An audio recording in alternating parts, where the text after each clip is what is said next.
आज हम जानने वाले हैं कक्षा 9 की विज्ञान के सभी पाठों के बारे में। चलिए शुरू करते हैं। हमारे आसपास के पदार्थ जिनका आकार, आकृति और बनावट अलग अलग होता है, प्रत्येक वस्तु जिस सामग्री से बनती है उसे पदार्थ कहते हैं। पद्धति के अनुसार आयतन मात्रक 1 घन मीटर क्यूब होता है। आयतन मापने का मात्रक लीटर है। तो विभिन्न पदार्थों के कणों का स्वतः में ही मिलना मिश्रण कहलाता है। पदार्थ के 3 रूप होते हैं: ठोस, द्रव, गैस। एलपीजी द्रवीकृत पेट्रोलियम गैस, सीएनजी संपीड़ित प्राकृतिक गैस। जल तीनों अवस्था में रह सकता है: ठोस जैसे बर्फ, द्रव जैसे जल, गैस जैसे जल वाष्प। जिस न्यूनतम तापमान पर ठोस पिघलकर द्रव बन जाता है वह जिसका गलनांक कहलाता है। किसी ठोस का गलनांक उसके कणों के बीच के आकर्षण बल के सामर्थ्य को बताता है। तापमान का मात्रक केल्विन। 0 सेल्सियस डिग्री बराबर 273 केल्विन। केल्विन से सेल्सियस में बदलने के लिए 273 घटाना और सेल्सियस से केल्विन में बदलने के लिए 273 जोड़ना। किसी ठोस के गलने की प्रक्रिया में तापमान समान रहता है, ऐसे में उसमें ऊर्जा कहलाती है। द्रव गैस में बदलना शुरू हो जाता है। वायुमंडलीय दाब पर वह तापमान जिस पर द्रव उबलने लगता है उसे इसका क्वथनांक कहलाता है।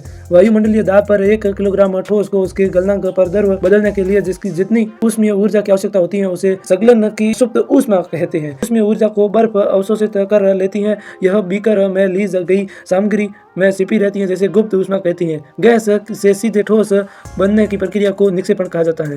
एक एटमॉस्फेयर हो तो ठोस CO2 द्रव अवस्था में आए बिना गैस में परिवर्तित हो जाती है। ठोस CO2 को शुष्क बर्फ कहते हैं। तो एक आप स्क्रीन पर ये संरचना देख सकते हैं, इसे आप जरूर पढ़ना। क्वथनांक से कम तापमान पर द्रव के वाष्प में परिवर्तित होने की प्रक्रिया को वाष्पीकरण कहते हैं। अगला पाठ, क्या हमारे आसपास के पदार्थ शुद्ध है? एक या एक से अधिक शुद्ध तत्वों या यौगिकों से मिलकर बना मिश्रण कहलाता है। 2 या 2 से अधिक पदार्थों का सहमांगी मिश्रण विलयन कहलाता है। वे धातुओं के सहमांगी मिश्रण को मिश्र धातु कहते हैं। विलयन का वह घटक जो कि विलयन में घुला होता है उसे विलेय कहते हैं। विलेय पदार्थ की वह मात्रा जो इस ताप पर संतृप्त विलयन में उपस्थित है उसकी घुलनशीलता कहलाती है। निश्चित तापमान पर यदि विलयन में विलेय पदार्थ नहीं घुलता है तो उसे संतृप्त विलयन कहते हैं। यदि विलयन में विलेय पदार्थ की मात्रा संतृप्तता से कम है तो इसे असंतृप्त विलयन कहते हैं। विलायक की मात्रा में घुले हुए विलेय पदार्थ की मात्रा को विलयन की सांद्रता कहते हैं। विलयन की सांद्रता की 3 विधियां हैं। 1 विलयन के द्रव्यमान प्रतिशत, विलेय पदार्थ का द्रव्यमान बटा विलयन का द्रव्यमान गुणा 100।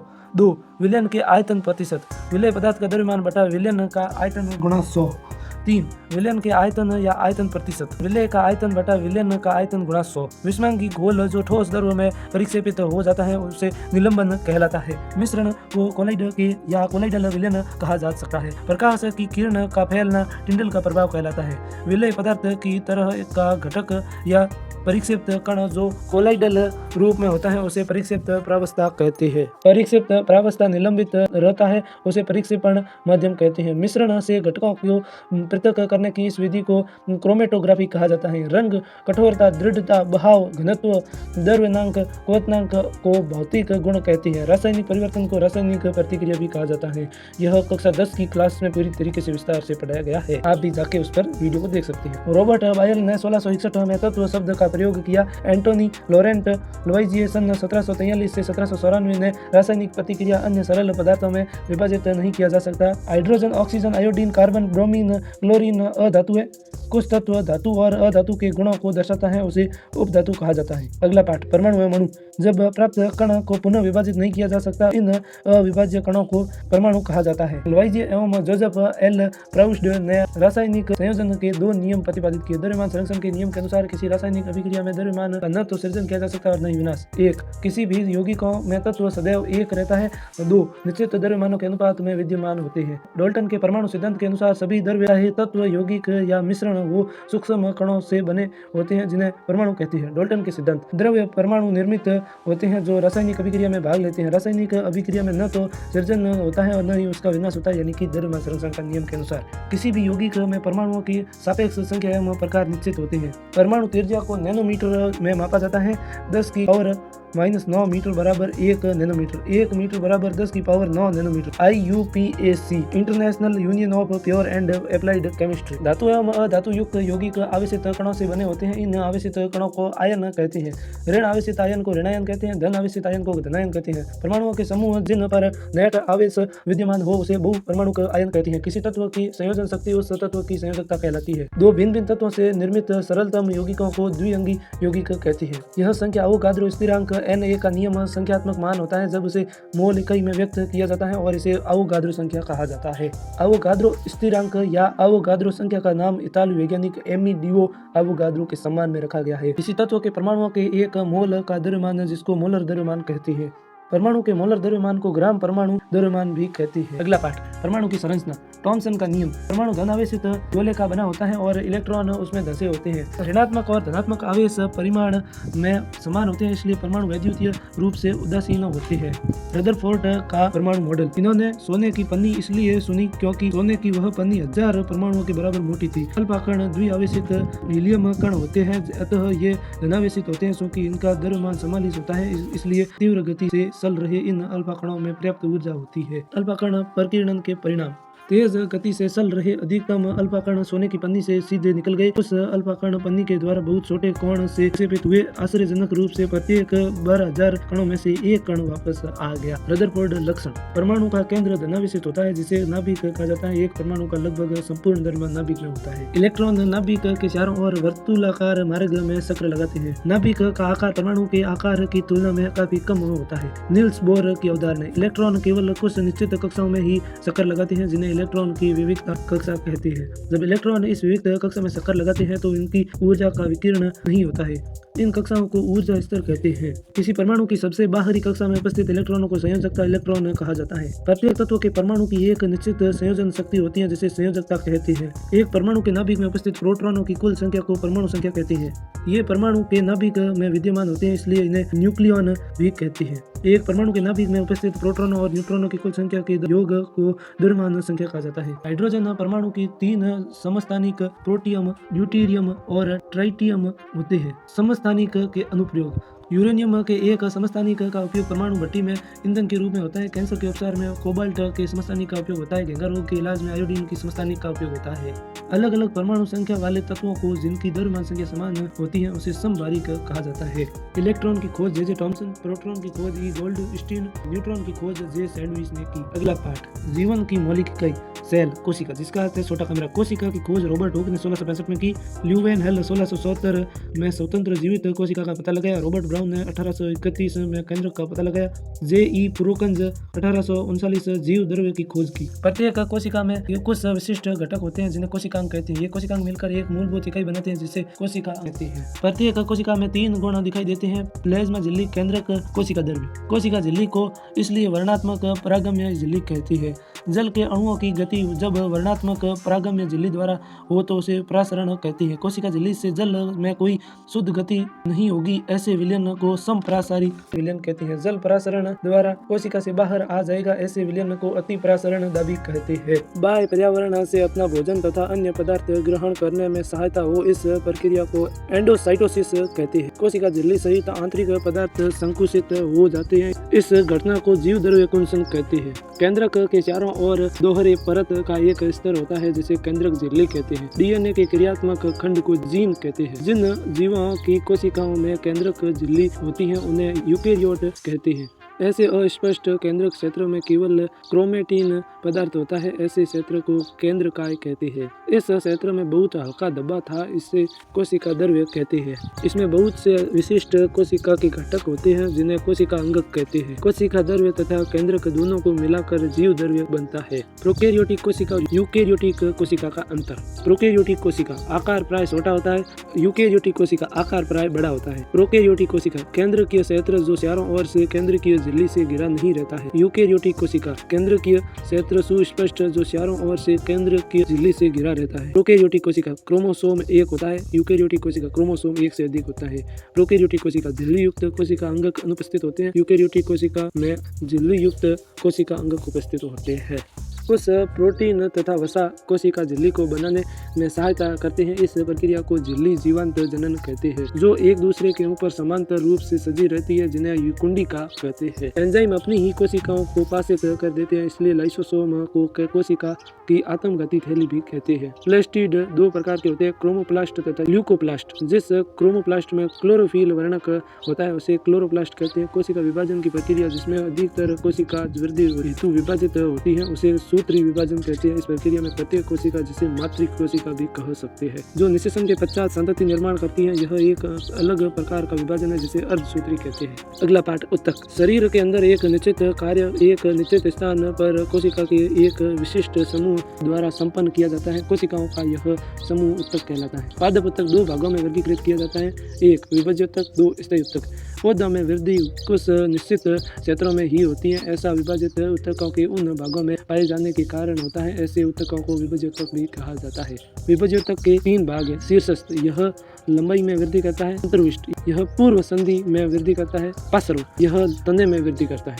विभज्य उत्तक की कोशिकाएं अत्यधिक क्रियाशीलता होती हैं। उनके पास बहुत अधिक कोशिका द्रव्य, पतली कोशिका भित्ति और स्पष्ट केंद्रक होते हैं। उनके पास रसनाली नहीं होती है। स्थायी उत्तक के 2 प्रकार होते हैं। सरल स्थायी उत्तक। क पेरेन्काइमा जीवित पादपों में पाया जाता है और इसका कार्य भोजन भंडार के लिए होता है। ख कोलेनकाइमा जीवित पादप में पाया जाता है, इसका कार्य पादप में लचीलापन लाना होता है। ग स्केरेनकाइमा मृत पादपों में पाया जाता है, पेड़ को मजबूत बनाने के लिए किया जाता है। 2 जटिल स्थायी उत्तक। क जाइलम जल का वहन। ख फ्लोएम पादपों में खाद्य पदार्थों का वहन। वे स्थायी उत्तक का निर्माण करती हैं। इस प्रकार एक विशिष्ट कार्य करने के लिए स्थायी रूप और कोशिका आकार लेने की क्रिया को विभेदीकरण कहते हैं। जाइलम जल 1 ट्रेफिड 2 वाइका 3 जाइलम पेरेन्काइमा 4 जाइलम रेसा। फ्लोएम 5 प्रकार है। 1 सालनी नलिका, 2 सालन कोशिका, 3 साथी कोशिका, 4 फ्लोएम पेरेन्काइमा, 5 फ्लोएम रेसा। एपिडर्मिस के नीचे कोशिकाओं की कुछ परतें होती हैं जिसे सरल स्थायी उत्तक कहते हैं। पेरेन्काइमा सबसे अधिक पाया जाने वाला सरल स्थायी उत्तक का है। कुछ पेरेन्काइमा उत्तकों में क्लोरोफिल पाया जाता है, जिसके कारण प्रकाश संश्लेषण की क्रिया संपन्न होती है।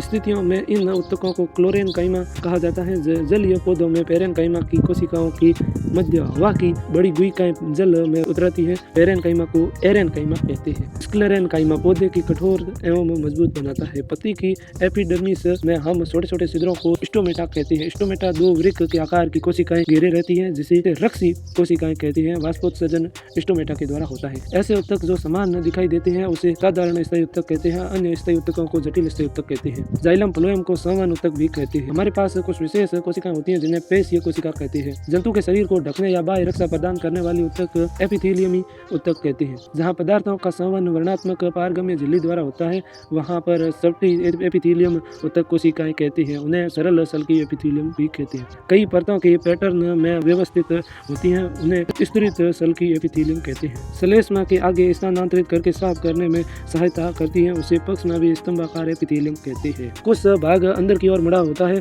एक बहुकोशिक ग्रंथि का निर्माण करती है, उसे ग्रंथिल एपिथेलियम कहा जाता है। रक्त के तरल आधात्री भाग को प्लाज्मा कहते हैं। प्लाज्मा में लाल रक्त कणिका आरबीसी, श्वेत रक्त कणिका डब्ल्यूबीसी व प्लेटलेट्स होते हैं। 2 अस्थियां एक दूसरे से एक अन्य संयोजी उत्तक जिसे स्नायु कहते हैं। लंबी कोशिकाओं का बना पेशीय रेशा कहते हैं। हमारे शरीर में गति के लिए उत्तरदायी पेशियों में विशेष प्रोटीन है जिसे सिकुड़ने वाला प्रोटीन कहते हैं। आगे वाले 3-4 टॉपिक है वह कक्षा 10 की क्लास में पढ़ चुके हैं और वह क्लास को आप विस्तार से देख सकते हैं। ऐसी गति जो हमारे इच्छानुसार होती है उसे ऐसी पेशी कहा जाता है। कोशिकाएं लंबी और इनका अंतिम सिरा नुकीला होता है। ये एक केंद्रकीय है, आर्यकीय पेशी कहते हैं। हृदय की पेशियां जीवन भर लयबंद होकर प्रसार एवं संकुचन करती है। अनैसिक पेशियों कार्डिक कहते हैं। प्रत्येक न्यूरॉन में इस तरह का एक लंबा प्रवर्धन होता है जिसको एक्सॉन कहते हैं। किसी वस्तु की स्थिति को बताने के लिए हमें एक निर्देश बिंदु की आवश्यकता होती है जिसे मूल बिंदु कहते हैं। वस्तु की प्रारंभिक व अंतिम स्थिति के बीच की न्यूनतम दूरी को वस्तु का विस्थापन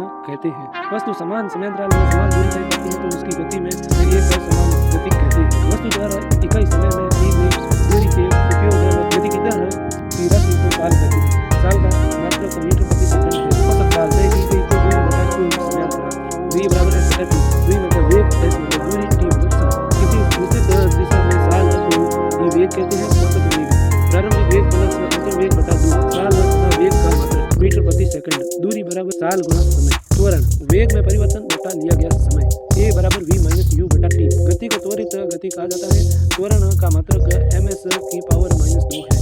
वेग समान समयांतराल में समान रूप से घटता या बढ़ता है तो वस्तु के त्वरण को एक समान त्वरण कहा जाता है। 3 समीकरण v बराबर u प्लस at, s बराबर ut प्लस 1 बटा 2 at स्क्वायर, 2 as बराबर v square minus u square. जब एक वस्तु वृत्तीय रास्ते पर एक समान चाल से चलती है तब उसकी गति को एक समान वृत्तीय गति कहा जाता है। अगला पाठ बल तथा गति के नियम। किसी वस्तु का वह गुण जो उसकी गति की अवस्था या स्थिर अवस्था में किसी भी प्रकार के परिवर्तन का विरोध करो वो उसे जड़त्व का नियम कहते हैं।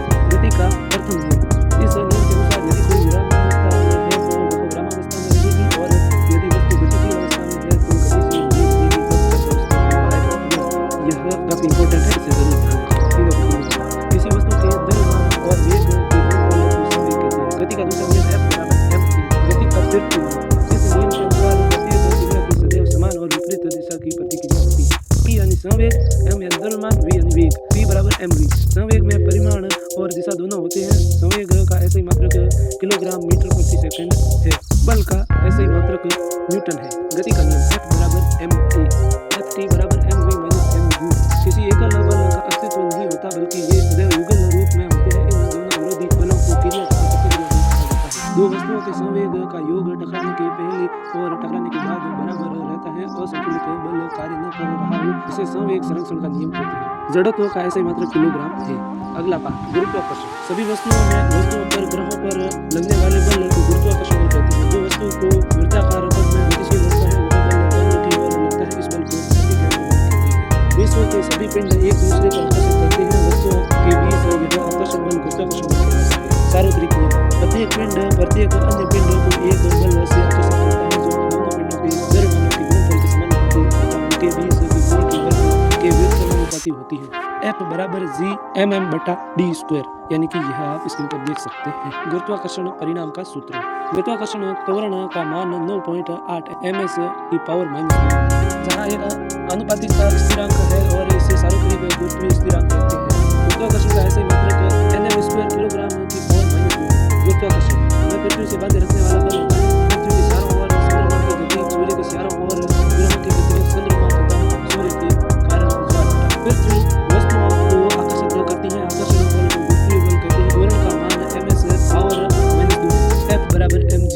वस्तु पर पृथ्वी का आकर्षण बल वस्तु का भार कहलाता है। भार का ऐसे ही मात्रक न्यूटन है।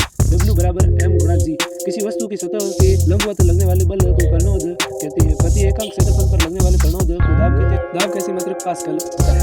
बोतल पर पानी द्वारा ऊपर की ओर लगने वाला बल उत्प्लावन बल कहते हैं। यानी कि जब हम कभी भी टाँके से पानी निकालते हैं तो पानी के अंदर डालने पर बाल्टी को ऊपर की ओर आसानी से आना ही उत्प्लावन बल कहलाता है। अपेक्षित घनत्व। किसी पदार्थ का घनत्व बटा पानी का घनत्व। जब वस्तु पृथ्वी पर गुरुत्वीय बल के कारण गिरती है तब उसे मुक्त पतन कहते हैं। किसी बल्लेबाज द्वारा गेंद पर शॉट मारने पर मौका उड़कर किसी फील्डर के हाथ में जाती हुई गेंद मुक्त पतन के कारण तेजी से फील्डर के हाथ में पहुंच जाती है। अगला पाठ कार्य तथा ऊर्जा। भोजन की आवश्यकता होती है। जीवित रहने के लिए सजीवों को अनेक मूलभूत गतिविधियां करनी पड़ती हैं। उसे जैव प्रबंधन कहते हैं। इसे हमने विस्तार से 510 जैव प्रबंधन पाठ में बनाया है। उसे पढ़ सकते हैं। कार्य दो दिशाओं का होना आवश्यक है। वस्तु पर कोई बल लगना चाहिए, वस्तु विस्थापित होना चाहिए। कार्य बराबर बल गुणा विस्थापन। बल का मात्रक न्यूटन मीटर या जूल है। विभिन्न रूपों में स्थितिज ऊर्जा, गतिज ऊर्जा, ऊष्मीय ऊर्जा, रासायनिक ऊर्जा, विद्युत ऊर्जा, प्रकाश ऊर्जा सम्मिलित होती है। किसी वस्तु द्वारा इसकी स्थिति अथवा विन्यास में परिवर्तन के कारण प्राप्त ऊर्जा को स्थितिज ऊर्जा कहते हैं। ऊर्जा न तो इसकी उत्पत्ति की जा सकती है और न ही विनाश, यानी कि द्रव्यमान संरक्षण के नियम के अनुसार ही होता है। उसी प्रकार से वस्तु की स्थितिज ऊर्जा तथा गतिज ऊर्जा का योग समान में रहता है। स्थितिज ऊर्जा प्लस गतिज ऊर्जा बराबर SF। किसी वस्तु की गतिज ऊर्जा तथा स्थितिज ऊर्जा का योग उसकी कुल यांत्रिक ऊर्जा होती है। कार्य करने की दर या ऊर्जा रूपांतरण की दर को शक्ति कहते हैं। शक्ति बराबर कार्य बटा समय। शक्ति का मात्रक वॉट है। 1 किलोवाट बराबर 4 वाट। जूल ऊर्जा का रूट छोटा मात्रक है। यह ऊर्जा की बड़ी राशि व्यक्त करना असुविधाजनक है। ऊर्जा के मात्रक को किलोवाट घंटा कहते हैं। विद्युत ऊर्जा को यूनिट के रूप में व्यक्त करते हैं। यहाँ 1 यूनिट का अर्थ है किलोवाट घंटा। किसी गतिमान पिंड में उसकी गति के कारण ऊर्जा को गतिज ऊर्जा कहते हैं। अगला पाठ ध्वनि। ध्वनि कंपन करती हुई वस्तुओं द्वारा उत्पन्न होती है। द्रव्य या पदार्थ जिससे होकर ध्वनि संचरित होती है माध्यम कहलाता है। यह ठोस, द्रव, गैस हो सकता है। जब कोई कंपमान वस्तु आगे की ओर कंपन करती है तो अपने सामने की वायु को धक्का देकर संपीड़ित करती है और एक उच्च दाब का क्षेत्र उत्पन्न होता है। इस क्षेत्र को संपीड़न कहती है। जब कंपमान वस्तु पीछे की ओर कंपन करती है तो एक निम्न दाब का क्षेत्र उत्पन्न होता है, जिसे विरलन कहते हैं। इसी श्रृंखला में विक्षोभ के संचरण तथा किसी माध्यम में विक्षोभ की तुलना कर सकती है। ये तरंग अनुदैर्ध्य तरंग कहलाती है। तरंग के चलने की दिशा के लंबवत अपनी विराम अवस्था के ऊपर नीचे कंपन करते हैं, उसे अनुप्रस्थ तरंग कहते हैं। ध्वनि का अभिलक्षण आवर्ती आयाम वेग है। वक्र के निम्न भाग शिखर को तरंग का श्रृंग या घाटी को गर्त कहते हैं। दो क्रमांकत संपीड़नों व दो क्रमांकत विरलनों के बीच की दूरी तरंग दैर्ध्य कहलाती है। तरंग दैर्ध्य को लैम्बडा से निरूपित किया जाता है। इसका अर्थ मात्रक मीटर है। आगे वाले 3 से टॉपिक इंपॉर्टेंट है, आप इसे जरूर याद रखें। एकांत समय में इन दोनों की कुल संख्या ध्वनि तरंग की आवृत्ति कहलाती है। इसे v से निरूपित करते हैं। आवृत्ति कैसे मतलब घटक से। दो क्रमांकत संपीड़नों या विरलनों को किसी निश्चित बिंदु से गुजरने में लगे समय को तरंग का आवर्त काल कहते हैं। इसे t से निरूपित किया जाता है। इसका ऐसे मतलब सेकंड है। किसी माध्यम में मूल स्थिति के दौरान दोनों और अधिकतम विक्षोभ को तरंग का आयाम कहते हैं। इसे a से निरूपित किया करते हैं। इसका ऐसे मतलब बाद या होते हैं। किसी उत्सर्जित ध्वनि की आवृत्ति को मस्तिष्क किसी प्रकार अनुभव करता है, उसे कारक रूप कहती है। एकल आवृत्ति की ध्वनि को कौन कहते हैं। उसके अनेक आवृत्तियों के मिश्रण से उत्पन्न ध्वनि को स्वर कहते हैं। तरंग की किसी बिंदु जैसे एक संपीड़न या एक विरलन द्वारा एकांक समय में तय की गई दूरी को तरंग वेग कहते हैं। वेग बराबर दूरी बटा समय। वेग बराबर तरंग दैर्ध्य गुणा आवृत्ति। किसी एकांक क्षेत्रफल से एक सेकंड में ध्वनि की तीव्रता कहलाती है। चिल्लाने या ताली बजाने पर कुछ समय पश्चात वही ध्वनि फिर से सुनाई देती है, उसे पराध्वनि कहते हैं। यानी कि जब कोई भी खाली कमरे में ताली बजाता है या फिर कोई आवाज करता है तो उसकी आवाज पुनः सुनाई देने लगती है, तो उसे ही पराध्वनि कहते हैं। यह बारंबार पराध्वनि जिसके कारण ध्वनि विलंबित होती है, उसे अनुनाद कहते हैं। मनुष्य में ध्वनि की श्रव्यता का परिसर लगभग 20 हर्ट्ज से 20,000 हर्ट्ज तक होता है। 20 हर्ट्ज से कम आवृत्ति की ध्वनियों को अश्रव्य ध्वनि कहते हैं। यानी कि जो कुत्ते वगैरह छोटे-छोटे जानवर होते हैं, उन 20 हर्ट्ज से कम की आवाज सुन सकते हैं। 20 हर्ट्ज से अधिक आवृत्ति की ध्वनियों को पराश्रव्य ध्वनि या पराध्वनि कहते हैं। ये मनुष्य में पाया जाता है। पराध्वनि तरंगों को हृदय के विभिन्न भागों से पराविद्युत कराकर हृदय का प्रतिध्वनि बनाया जाता है। इस तकनीक को इकोकार्डियोग्राफी कहते हैं। इन तकनीकों को मॉनिटर पर प्रदर्शित किया जाता है या फिल्म मुद्रित कर लिया जाता है। उसे अल्ट्रासोनोग्राफी कहते हैं। पराध्वनि समय अंतराल t और स्तर की दूरी 2d बराबर v गुणा t को उसे प्रति ध्वनि कहते हैं। हम एक अति संवेदी व्यक्ति जिसे कान के सिरे पर एक पतली झिल्ली होती है जिसे कर्ण पटल झिल्ली कहते हैं। मध्य कर्ण में 3 हड्डियां मुग्धदर, निहाई तथा वल्यक है। प्रबल व तीव्रता में अंतर देते हैं। प्रबलता कानों की संवेदनशीलता की माप प्रबलता कहते हैं। तीव्रता इकाई क्षेत्रफल से एक सेकंड में गुजरने वाली ध्वनि की तीव्रता ध्वनि की प्रबलता को मापा नहीं जा सकता। तीव्रता ध्वनि की तीव्रता मापी जा सकती है। प्रबलता ध्वनि की प्रबलता हमारे कानों की संवेदनशीलता पर अधिक निर्भर करती है। तीव्रता ध्वनि की तीव्रता का संबंध उससे मूल कैसे होता है। अगला और अंतिम पाठ है खाद्य संचार व्यवस्था। कुछ ऐसी फसलें जिन्हें हम वर्षा ऋतु में उगाते हैं उसे खरीफ की फसल कहते हैं और इसे सियाड़ू फसल भी कहते हैं, जो जून से अक्टूबर तक बोई जाती है। इसमें बाजरा, मूंग, मोठ ऐसी बोई जाती है। कुछ फसलें शीत ऋतु में बोई जाती हैं, उसे रबी की फसल कहते हैं या फिर इसे उनाड़ू फसल कहते हैं, जो नवंबर से अप्रैल तक होती है। आपको सुनने में कुछ अटपटा सा लग रहा होगा कि खरीफ की फसल को सियाड़ू और रबी की फसल को उनाड़ू क्यों कहते हैं। यह इनके नाम कटाई के आधार पर रखे गए हैं। क्योंकि फसल खरीफ की फसल होती है उसे सर्दी के समय काटी जाती है, जिसके कारण उसे सियाड़ू फसल कहते हैं। और रबी की फसल होती है उस समय गर्मी पड़ने लगती है, तो इसी कारण से उसे उनाड़ू भी कहते हैं। फसल उत्पादन में सुधार के लिए फसल की किस्मों में सुधार, फसल उत्पादन प्रबंधन, फसल सुरक्षा प्रबंधन, हवा से कार्बन तथा ऑक्सीजन, पानी से हाइड्रोजन तथा ऑक्सीजन शेष अन्य पोषक पदार्थ मिट्टी से प्राप्त होता है। अधिक मात्रा में बृहत पोषक कहते हैं। शेष पोषकों की आवश्यकता कम मात्रा में होती है, उन्हें सूक्ष्म पोषक कहते हैं। कंपोस्ट को कैंसुओं द्वारा शीघ्र निरस्तीकरण की प्रक्रिया को वर्मी कंपोस्ट कहते हैं। पशुधन के प्रबंधन को पशुपालन कहते हैं। इसके अंतर्गत दूध से कार्य जैसे प्रजनन तथा रोगों का नियंत्रण। पशुपालन का उद्देश्य दूध देने वाले तथा कृषि कार्य के लिए पशुओं का पालन होता है। भारत में पालतू पशु गाय, भैंस, दूध देने वाली मादाओं को दुधारू पशु कहते हैं। मछली पालन की 2 विधियां हैं, एक प्राकृतिक स्रोत, दूसरा मछली पालन। भविष्य में समुद्री मछली का भंडार कम होने की अवस्था में इन मछलियों की कुदरती संवर्धन के द्वारा हो सकता है। इसे समुद्री संवर्धन या मेरिकल्चर कहते हैं। इस वीडियो को अपने मित्रों या फिर रिश्तेदारों को जरूर शेयर करना।